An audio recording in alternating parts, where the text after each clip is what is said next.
Lord, naniniwala ako na magbabago ang mabigat na sitwasyon ko. Lord, thank you for today. Thank you for another day. Maraming salamat sa bagong pagkakataon na ibinigay niyo sa akin.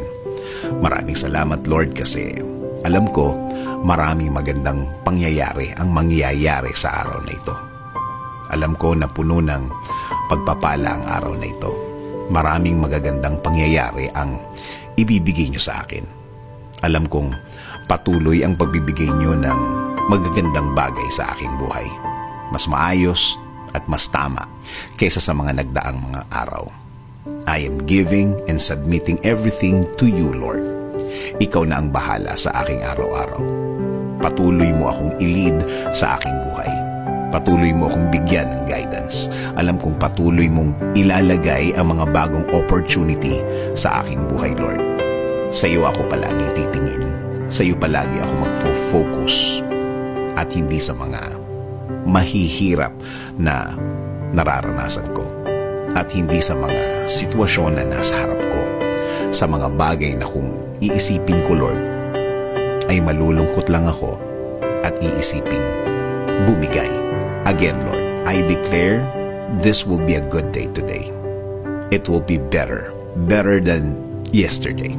Compared sa mga dumaan na mga araw, compared sa mga nangyari noong mga nakarang araw at panahon. Salamat sa laging pagbibigay ng mga bagong pagkakataon, sa mga new chances, sa mga second chances.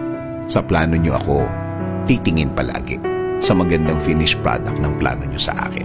Patuloy niyo akong proteksyonan, patuloy niyo akong i-bless, Lord.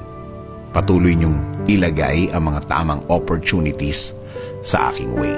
Patuloy niyo pong ilagay ang mga tamang impluensya sa aking mga dinadaanan, Lord. Sa aking mga dadaanan, Lord.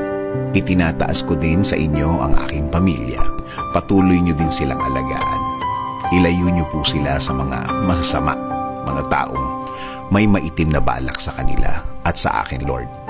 Patuloy niyo silang i-bless ng mga pangangailangan nila, Lord. Pati po ang aking bayan. Kayo na din po ang manguna sa aming bayan. Kayo na po ang magbigay ng dapat para sa aming bansa.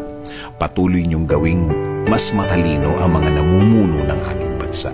Patuloy niyo pong i-bless ang Pilipinas. Kayo na po ang bahala sa aking buhay. Kayo na po ang bahala sa aking mga gagawin sa araw na ito. Bless my works, bless my mouth, bless my thoughts, bless the things I'm about to do. Lead me, Lord, today. I will always follow your lead, O God. I will always obey the things your word will say. Kayo na po ang manguna sa aking